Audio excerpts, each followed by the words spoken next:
The first time I realized something was wrong in that building was not because of a scream, or a shadow, or a cold breath on the back of my neck. It was because of silence. A silence that felt too perfect, too unnatural. The kind of silence that feels like it is waiting for you. The night shift always had a certain quiet that helped me stay focused, but this was different. It wrapped around me like a heavy blanket, and every step I took felt like I was sinking deeper into something that did not want me to leave. The old office building had 6 floors, and I always started my rounds from the top because the higher levels were always empty. No workers stayed that late. No cleaners either. Just long, dark hallways with stiff carpets and windows that reflected my shape in a way that never felt quite right. Sometimes the reflections looked delayed, like the glass was remembering me instead of mirroring me. On this particular night, I had been walking the corridor of the 6th floor for nearly 10 minutes when I noticed the lights flickering behind me, even though the bulbs were new. I turned around slowly, expecting an electrical issue, but the lights steadied the moment I looked. I shrugged it off, but the moment I turned back, they flickered again. The timing felt intentional, like someone was playing with the switches, even though the breaker room was 2 floors down and locked. I kept walking and tried to stay logical, but my nerves were already tightening because I knew the building too well. I knew when something was wrong. Every few steps, I heard a faint dragging sound behind me. Not footsteps. Something softer. Something like fabric or skin being pulled along the floor. I forced myself not to look back because I knew if something was there, I would see it reflected in the glass of the office doors ahead.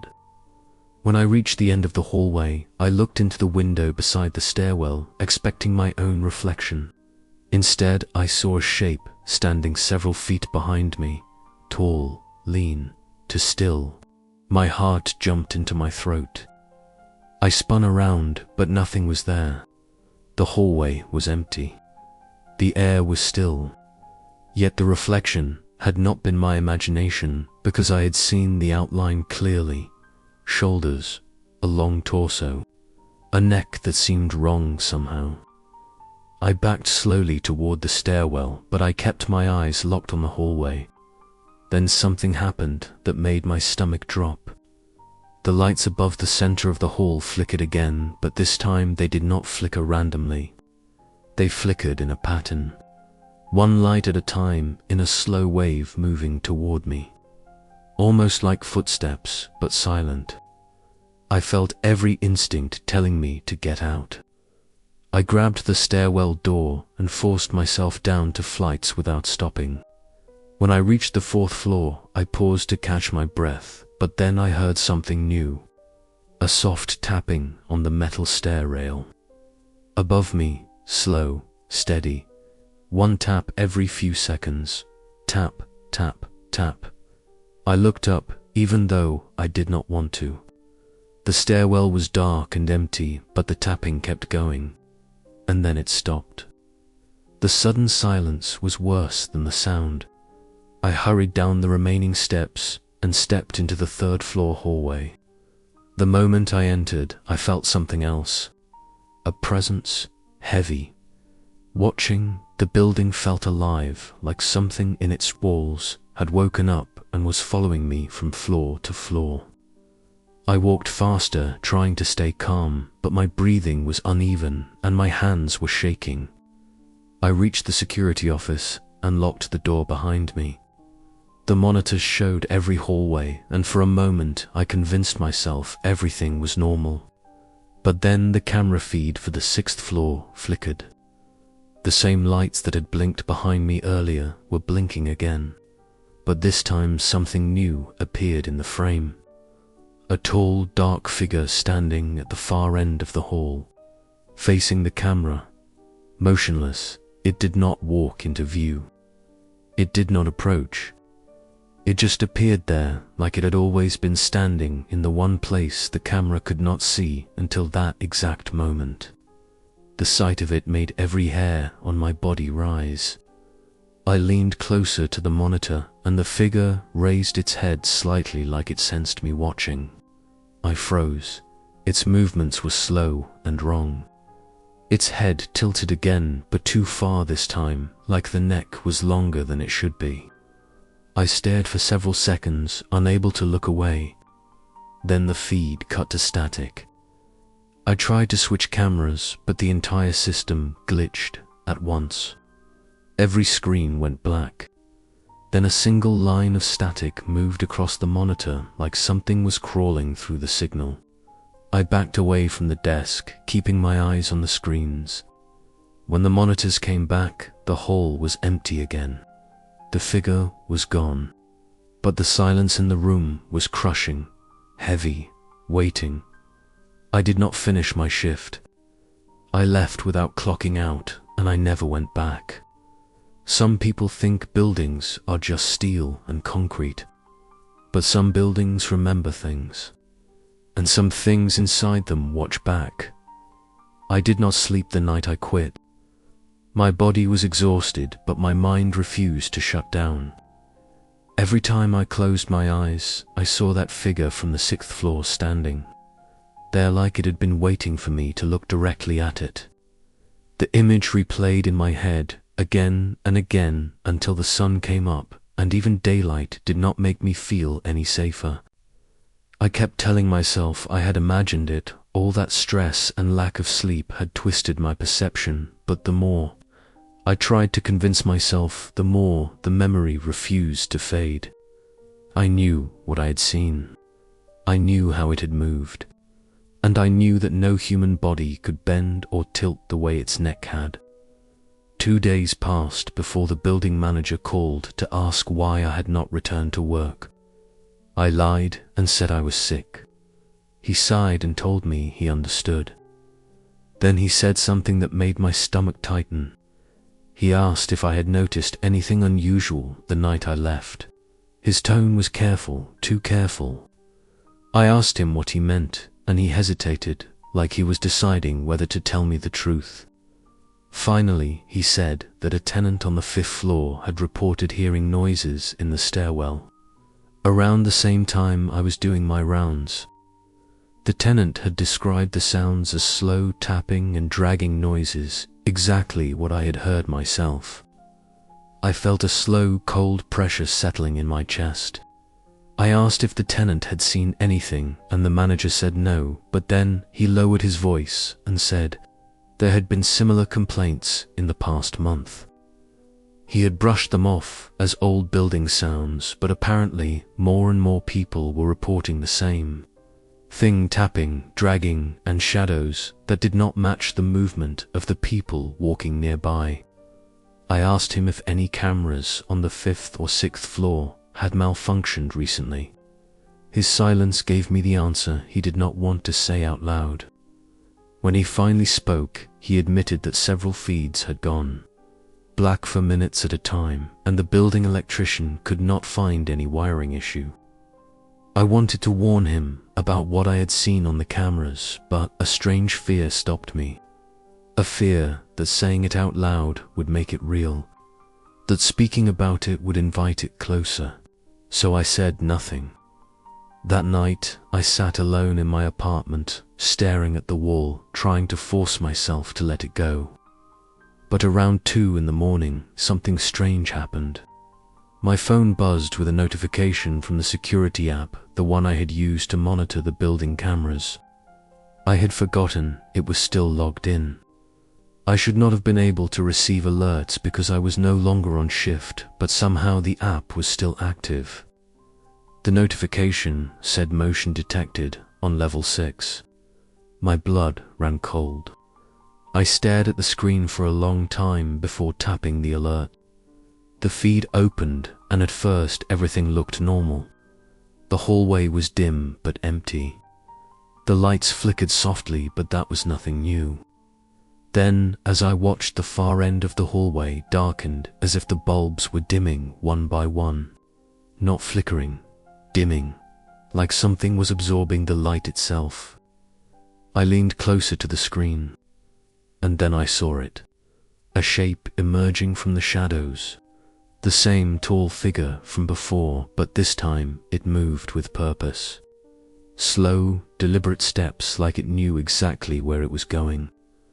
I felt my breath catch as I realized it was walking directly toward the camera. The closer it came, the more distorted the image became, like the signal was bending around it. The screen began to pulse with static. My hand shook as I held the phone. I wanted to close the app, but I could not. Something in me needed to see it, needed to understand what I was dealing with. The figure reached the center of the hall, and the camera focused just enough for me to see its outline more clearly than before. The torso was too long, the limbs too thin. The head seemed slightly tilted, as if listening to something I could not hear. For a moment, it stood there, completely still. Then its head turned unnaturally far to the right. It turned so slowly that every second felt like an eternity. Then it faced the camera directly. Even though its face was a blur, I felt its attention like a weight pressing against my chest. Then the feed cut out again. Black, dead. I stared at the blank screen, unable to move. Then something worse happened. The feed returned, but the angle was different, lower, slightly tilted, as if the camera itself had been touched. I knew for a fact that the cameras in that hallway were bolted tightly to the wall. They could not move, but someone or something had moved it. I dropped my phone onto the couch like it had burned my hand. I sat frozen for a long time, trying to breathe. Normally, while every instinct screamed at me to run, even though I was nowhere near the building. For the next several days, I left the app untouched. I did not want to see anything else, but the sense of being watched never left. Even in my own apartment, I felt it. A pressure in the corners of the room. A heaviness near the hallway. Shadows that did not look like they belonged to anything in my home. I told myself it was paranoia, but deep down I knew the truth. The thing in that building had noticed me the moment I saw it, and now it knew where I lived. For a while, I tried to pretend that everything was normal. I went about my days, avoiding any thought of the building and the thing I had seen inside it. But the mind does not forget something like that. It holds on to it. It studies it. And at night, it plays it back in clearer detail than you ever want. A week after the last camera alert, I started hearing noises in my apartment that had no explanation. Soft clicks from the kitchen when I was in the bedroom. A faint dragging sound near the hallway closet when I was trying to fall asleep. At first, I thought it was the usual settling of an old building, pipes, wood, neighbors above or below.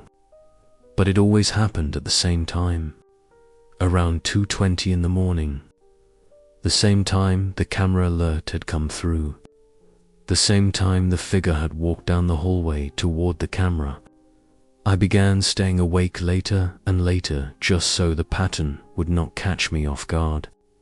One night I sat on the couch with the lights off, trying to convince myself none of this was real, but the dragging sound came again. Longer this time. Slow, like something heavy was being pulled just outside my bedroom. I stood up quietly and moved toward the hallway, but something in me refused to turn on the lights.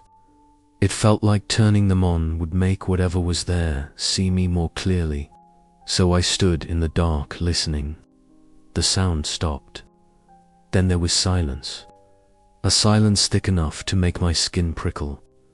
I stepped back slowly and returned to the living room where the faint glow from the street. Lamps outside made the space feel a little safer. I sat back down and stared at the walls, trying to steady my breathing. That was when my phone lit up again. Another notification from the building security app.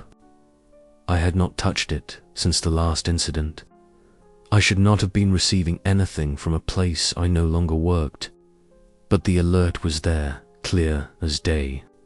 Motion detected in level 3 stairwell. My hands trembled as I reached for the phone. My body resisted, but curiosity pushed me forward.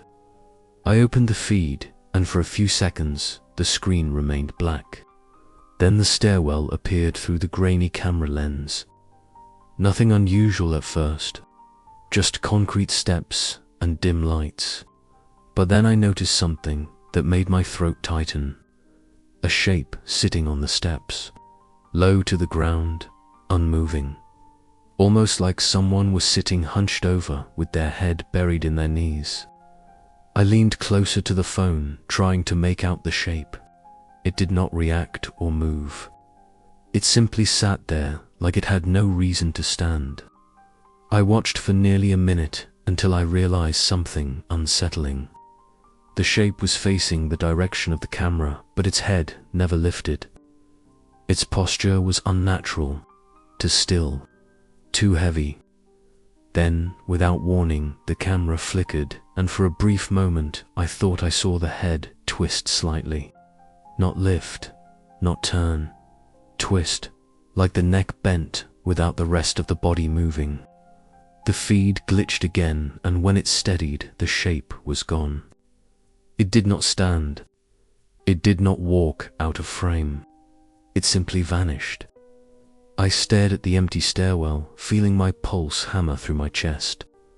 I closed the app and threw the phone onto the couch, as if distance from the device would somehow protect me.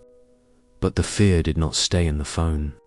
It stayed with me, followed me from room to room, hovered behind every shadow. I stopped sleeping altogether. Every night, I listened for the dragging sound or the faint tapping on the walls. Every night, I kept the lights dim and stayed close to the living room window where I felt less boxed in. Eventually, I began noticing something far more disturbing. My reflection was acting strange. The mirrors in my apartment had always been ordinary, but now my reflection sometimes seemed a step behind my movements. Only for a second, but enough for me to notice. Enough to make me question whether it was truly my reflection or something standing on the other side, trying to mimic me. I tried covering the mirrors with sheets, but even then I could feel the pressure behind them. A watching presence that made my skin crawl. The tension in my home grew so thick that I avoided every reflective surface. I stopped showering with the bathroom light on because the mirror caught too much. One night I walked past the covered mirror in the hallway and felt something shift behind the fabric. A small movement, like someone brushing against the cloth from inside the glass. I pressed my back against the opposite wall, holding my breath. The cloth moved again. Slow, subtle, like a fingertip tracing down the fabric from behind the mirror. I turned away and walked into the living room, refusing to look back. I knew that whatever had followed me from that building was no longer confined to cameras or stairwells. It was inside my home. It had found a way into the places I felt safest, and it was watching me through every reflection it could find. The night everything finally escalated began quietly, which somehow made it worse because the quiet made me believe for a moment that maybe the presence had grown tired of me. Maybe it had drifted back to the place it came from, the place I should never have stepped into. For several hours I sat on the couch, listening for any sound, any shift in the air, but nothing came. The silence stretched on too long though, and eventually the stillness began to feel like a setup, like the house itself was holding its breath. Around 3 in the morning, the temperature in my apartment dropped so suddenly that my breath fogged in front of me. The air pressed against my skin like cold hands. I stood slowly, instinctively, knowing something had changed. The silence was different now. It was expectant. I turned toward the hallway and saw that the cloth covering the mirror there was no longer still. It swayed gently as if touched by a breeze that did not exist. My pulse thudded painfully in my throat. I stepped back until I felt the wall behind me. The cloth shifted again, more noticeably, this time rising up like something underneath was pushing outward. I whispered to myself that this was impossible, that no reflection could behave this way. But logic had stopped helping me a long time ago. The fabric lifted higher, revealing the faint outline of a hand pressed against the mirror beneath it. Not my hand. Something longer, thinner. The fingers seemed to many, or maybe they were just bent strangely, but the shape was unmistakably human in its intent. It was trying to push through. I stood frozen, unable to look away, even though every instinct screamed at me to run. The cloth pressed outward until it stretched tight across the shape like a second skin. Then slowly, the hand slid downward, leaving a long, dragging trail across the mirror. My knees nearly gave out as a soft, scratching sound followed the movement, even though nothing should have been able to scratch through fabric. The hand moved left, then right, as if searching for a weak point in the barrier between its world and mine. Suddenly, the cloth snapped back flat against the mirror, as if whatever was behind it had retreated. The silence returned, but this time it felt worse. It felt like the quiet right before a door is kicked open. I slowly stepped backward toward the living room, trying not to make a sound. When I reached the end of the hall, a sharp tapping came from behind me. Tap, tap, tap. The exact rhythm I had heard in the stairwell of that building. I turned slowly, knowing exactly what I would see. The cloth on the mirror was trembling like something on the other side was laughing without sound. Something that had finally lost its patience. I backed away until my legs hit the couch. I sat down, trembling uncontrollably. I grabbed my phone, hoping I could distract myself, but the screen was already on. The security app had opened on its own. A live feed from the 6th floor of the building appeared, even though I had not touched anything. The hallway was dark except for a soft flicker at the far end. I watched, unable to breathe, as the same tall figure emerged from the shadows. It moved differently this time, with a kind of heavy confidence, like it no longer needed to hide. It walked slowly toward the camera, its head tilting from side to side, as if sniffing the air, searching for something. And then it stopped. Its body straightened, and it faced the camera directly. The image distorted again, bending around its shape the way heat bends the air above asphalt. For a moment, it did not move. Then it lifted one arm, its long, thin hand rising slowly until it pointed at the camera, or at me. My entire body tightened. It knew I was watching. It had always known. The phone vibrated hard in my hand, and the screen split into static before clearing to a new view. Not the hallway. Not the stairwell. My apartment hallway. My hallway. The camera was showing a place it had no access to. The cloth-covered mirror appeared on the screen, as if the camera was inside the glass itself. I watched in horror as a dark shape moved behind the fabric, pressing forward exactly as I had seen minutes before. But this time the shape leaned closer until a faint outline of a face pressed against the cloth from behind. A long, distorted face with no features except the suggestion of where eyes should have been. The cloth pushed outward harder and harder until it bulged grotesquely, as if the thing behind it was trying to break through into my world. I dropped the phone and stumbled backward, falling onto the couch. The scratching became louder now, real, no longer contained by the mirror. The entire sheet rippled violently like an animal trapped beneath it. I clamped my hands over my ears, but the sound sliced right through the noise. Then the fabric stopped moving. Completely, the silence was suffocating. I stared at the mirror, waiting for something to happen, but nothing did. Seconds passed, then minutes. I dared to take a single step forward. That was when the cloth began to peel away from the top corners, as though invisible fingers were slowly lifting it. I could not move, could not scream, could not breathe. All I could do was watch as the cloth slid down inch by inch, revealing the dark, reflective surface beneath. A surface that no longer showed my apartment, and no longer showed me. It showed a hallway, a familiar one. The 6th floor of the building I had fled, and in the reflection, the tall figure was standing only a few feet away from where I would have been standing, as if waiting. I could not look away from the mirror, even though every instinct screamed for me to run. The reflection no longer belonged to my apartment, but to that building, that cursed hallway, where the thing first revealed itself to me.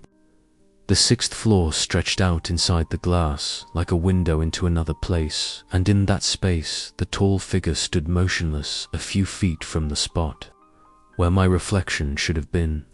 Its posture was rigid, its limbs too straight. Its head leaned at that same wrong angle, as if its neck had forgotten how to hold the head of a living thing.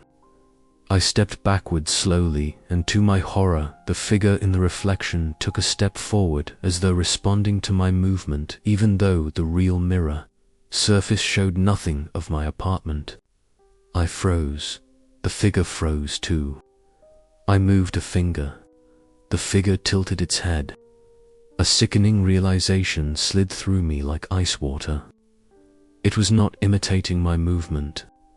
It was reacting to me, watching me from its side of the glass, measuring me. I stumbled backward until I hit the wall and slid down it until I was sitting on the floor, unable to take my eyes off that unnatural display. The reflection itself was wrong. The colors inside the mirror looked drained, like the hallway had been washed in grey light. The walls were darker than they should have been, and the lights above the figure flickered in slow pulses as if struggling to stay on. I whispered to myself that this could not be real, but the mirror did not care what I believed. Slowly, the figure in the reflection lifted its hand again, only this time it did not point. It pressed its palm against the reflective surface. The glass rippled like disturbed water, and the entire mirror let out a deep groaning vibration that I felt in my spine. I pushed myself along the floor, trying to get farther away, even though my legs refused to fully obey. The cloth that had covered the mirror lay on the ground, flattened and limp, as if whatever had been behind it had drained the life out of the fabric itself. The groaning vibration grew louder until it sounded like metal bending under immense pressure. I clamped my hands over my ears, but the sound went straight through them. The mirror bulged outward for a moment, like the glass was soft, then snapped back inward, like it was inhaling. The figure leaned closer, its face almost touching the other side of the barrier. The shape of its head was wrong too long too. Narrow, as though someone had stretched a human form into something that only vaguely resembled us. I watched its silhouette distort in the reflection, and for a moment I thought I saw the faint suggestion of eyes too dark, empty, hollows shifting beneath the surface like something was trying to form but could not hold its shape. The figure began tapping the mirror with one finger each tap, sending a trembling pulse into the room. Tap, tap, tap, the same rhythm as the stairwell, the same rhythm as the knocking outside my bedroom, the same rhythm that had followed me for days. My breathing became shallow, ragged, but I could not tear my gaze from the mirror. The mirror pulsed again, and the hallway behind the figure grew darker until it became almost entirely black except for the faint outline of the creature. Then something new happened. The reflection began to widen. At first I thought the mirror was expanding, but no, it was the scene inside stretching, pulling to the edges of the frame, like the world beyond the glass was trying to push into my apartment. The corners of the mirror shimmered, and the lights in my living room flickered in response. The figure tilted its head farther until it looked almost broken, its neck bending far beyond what should have been possible. Slowly, it raised its other hand and pressed both palms against the glass. The mirror bowed outward again, and I felt the air in the room shift, like something vast was displacing it from the other side. The temperature dropped even further, my breath appearing in thick clouds. The pressure in the room deepened until my ears popped. I crawled backward, and my hand brushed against something cold. My phone. The screen lit up as my fingers moved across it, and I saw a new notification appear. Motion detected in your living room. I stared at the message, unable to understand how the app could detect motion that should not exist. I forced my thumb onto the notification and the feed opened. For a moment, the screen was black, then static, then a distorted image flickered into view. It was my living room. The camera angle was impossibly wrong, like it was filmed from a position inside the wall or from a place slightly above the ceiling. In the feed, I saw myself sitting against the wall, staring at the mirror. But behind me, in the camera view, something else was visible. A tall, blurred shape, standing only a few feet away, its form wavering like smoke in a draft. Its head tilted at that same horrific angle, its arms hanging too low. My throat tightened. I did not dare turn around. The figure began to move in the feed, stepping closer to my frozen body. Every step it took made the video distort until the image bent around its shape. I felt a cold breath against the back of my neck. Slowly, I lowered the phone and stared straight ahead at the mirror. The reflection now showed two figures, the one from the hallway and another standing right behind me. I did not move. I could not. The moment I saw those two figures in the mirror, my entire body locked up as if some invisible weight had settled onto my spine. The second figure, the one behind me in the reflection, stood unnervingly close, its height towering over me, its arms hanging stiffly at its sides. Even though I refused to turn around, I felt its nearness as clearly as if someone were standing inches from my skin. The pressure of its presence pressed against my back like cold radiating through bone. I tried to steady my breathing, but every inhale felt too loud, too sharp, like it might provoke whatever was inches away. The mirror flickered, and the hallway scene shifted, as if struggling to stay connected to my world. The original figure remained in the center of the hall, its long body rigid, its featureless face aimed toward me. But the second figure, the one behind me, leaned forward slightly, as if studying the back of my head. The mirror captured its movement in slow, sickening detail. Its neck bent forward with a strange elasticity, the head stretching closer until it hovered exactly behind where my neck would be. My heartbeat thundered in my chest, but my body refused to obey the instinct to run. I whispered a quiet plea to myself to stay calm, even though calmness had long since abandoned me. The pressure in the room deepened, and the temperature dropped again until my fingers went numb. A faint whispering sound filled the air behind me, like someone breathing through cracked lips. I squeezed my eyes shut for a moment, but that only made the sound clearer. A long, slow inhale right at my ear. Then an exhale that felt colder than winter air. I opened my eyes and stared at the mirror, terrified to see what would happen next. The second figure in the reflection straightened abruptly, its head snapping into a more upright position, though still bent at an unnatural angle.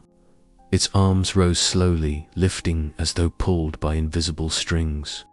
Its fingers extended long and thin, their silhouettes stretching and curling like crooked branches. The air behind me shifted again, and the whispering grew deeper, as though the figure were mimicking breathing, but not quite understanding how humans breathe. A faint pressure touched the back of my neck, and I nearly screamed, but no sound came out. It felt like a cold fingertip resting gently as if testing the surface of my skin. Then a second fingertip joined it. The mirror showed the figure lowering its hand toward my shoulder, while the figure in the hallway remained still, watching, waiting.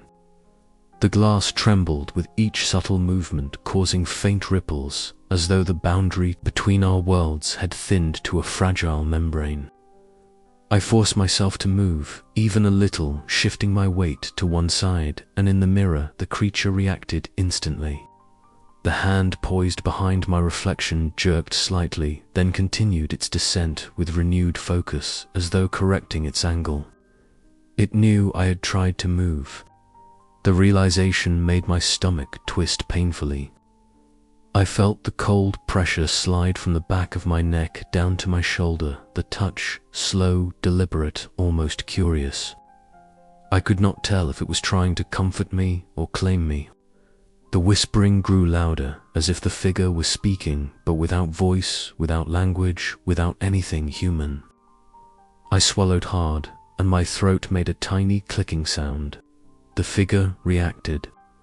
The head in the reflection tilted further, toward me in a broken motion, the neck bending sideways, as though listening closely to the sound of my swallowing.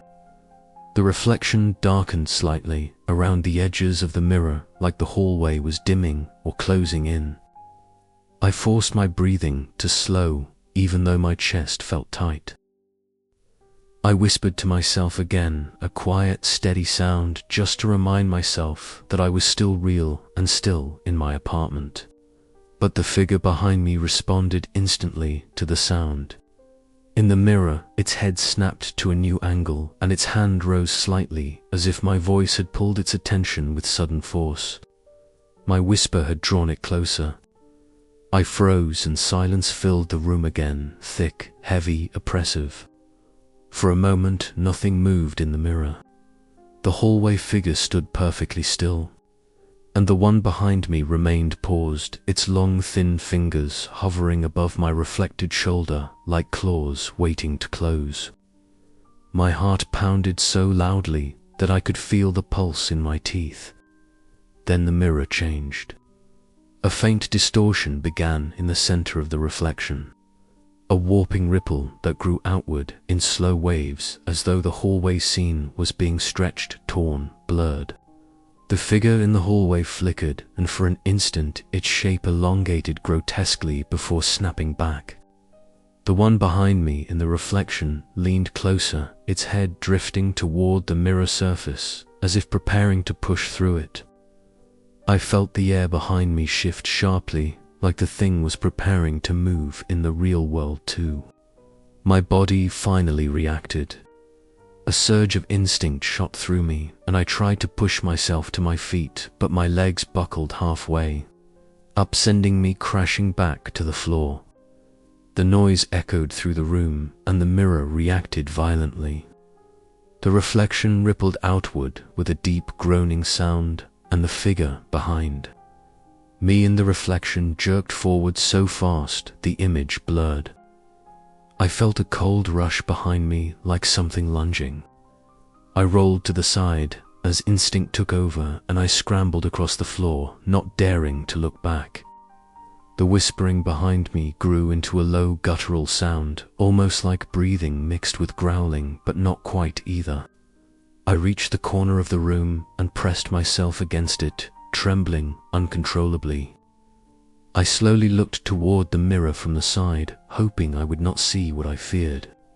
The mirror still showed the hallway, but now the second figure was no longer behind my reflection. It was standing in the center of the reflected room, in the exact place where I had been moments before, and it was facing me. The figure in the mirror stood exactly where I had been sitting moments earlier, as if it had stepped seamlessly into the space I left behind. It faced toward me with that same blank, featureless face, and even though there were no eyes, no mouth, nothing that resembled a human expression, I could feel its focus drilling into me. The mirror surface pulsed faintly like a slow heartbeat, and the hallway behind the creature flickered as though struggling to maintain its form. I pressed myself harder against the wall, trying to shrink into it, but the air in the room had changed again. It felt denser, heavier, charged with a strange static that prickled my skin. I could not tell whether I was imagining it or whether something was actually altering the room around me. The creature shifted its weight in the reflection, though it did not move its limbs. It was as if the entire form glided a few inches closer without any visible motion, and the sudden shrank of distance made my chest tighten sharply. I tried to stand again, my legs shaking, but the fear pressed down on me, so intensely that it felt like trying to move through deep water. My breath came out in long, unsteady bursts, and each exhale sounded far too loud in the suffocating silence. For a moment I considered the possibility that none of this was real, that stress and isolation were finally breaking my mind. But then the mirror changed again. The figure began raising one arm slow, deliberate, the fingers unfurling with unnatural grace. It pointed toward the corner where I was cowering, as if acknowledging that it knew exactly where I was now. Then the surface of the mirror started to ripple more intensely, the image bending and distorting, like liquid pulled by some unseen force. A soft, low hum filled the air, vibrating through my ribs. The creature took another gliding step forward in the reflection, and this time the motion was accompanied by a faint sound like creaking wood mixed with distant cracking ice. The ripples spread outward from where its foot would have touched the ground, as if its presence was pushing against the boundary of the mirror itself. Something in the room behind me shifted, and the temperature dropped sharply enough for my breath to appear in the air. I did not dare turn around, but I knew that the presence was no longer confined to the reflection. The hum grew louder, vibrating through the floor, the walls, even through my bones. In the mirror, the creature continued its approach, the scene behind it collapsing into darkness as though the hallway was being swallowed by some encroaching void. I needed to move, but fear held me pinned. The figure raised both arms now, the long fingers stretching toward the glass as if preparing to press through. Then I saw something that froze the last scraps of reason in my mind. A third figure appeared behind the first, too barely visible at first, a faint outline that solidified with each pulse of the mirror. Taller, broader, more distorted than the others, as if it were the source of whatever was happening. This third figure did not stand still. It writhed slightly, its shape shifting in subtle, nauseating ways, like it was made of shadow and bone, rearranging itself continuously. It moved toward the creature in the center, almost pushing it aside. Then it leaned close to the mirror surface, its formless head tilting in a slow, deliberate motion as if studying me. The hum deepened, turning into a resonant thrum that made my vision shake at the edges. The mirror bulged outward where the figure pressed against it, as though the glass had softened into something pliable. The surface stretched, forming a distorted imprint of a hand, then another, then the subtle outline of a face, flattening against the other side. The impression pulsed closer, inch by inch, as if the barrier was thinning with every heartbeat. I felt a surge of adrenaline suddenly crack through the paralysis that had held me. My body finally listened to the desperate commands in my mind. I pushed myself to my feet, stumbling as I did, and immediately bolted toward the hallway behind me. The moment my foot hit the doorway, the hum behind me escalated into a violent roar, and something slammed against the wall so hard the floor trembled. I did not look back. I sprinted down the hall, my breath loud, my pulse deafening. Every shadow seemed to stretch toward me, every corner felt alive with movement. I reached the front door and yanked it open, nearly ripping it from the hinge. The hallway outside was dim and silent, but that silence felt wrong, like the air itself held its breath. I rushed out and slammed the door behind me, pressing my back against it. For a moment I waited, expecting something to burst through the wood, but nothing happened. The building swallowed the noise in its old bones, leaving only a faint, distant echo. I forced myself to breathe slowly, trying to make sense of what I had seen. But then a sound drifted from the other side of my door. A whisper. Long, slow, familiar.